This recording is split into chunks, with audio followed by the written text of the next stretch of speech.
ডাক্তারবাবু আমার স্বামীকে বাঁচান, রাত হলেই মদে ডুবে থাকে।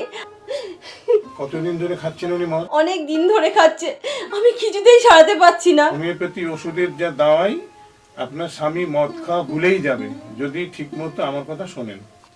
হ্যাঁ শুনবো। তাহলে ডাক্তার একের মল্লিকের উপরে ভরসা রাখতে পারেন। আমি যে ওষুধটা দিচ্ছি ঠিকমতো ঝাঁকিয়ে খাওয়াবেন, ঠিক হয়ে যাবে। ঠিক আছে, ওষুধটা রাখুন।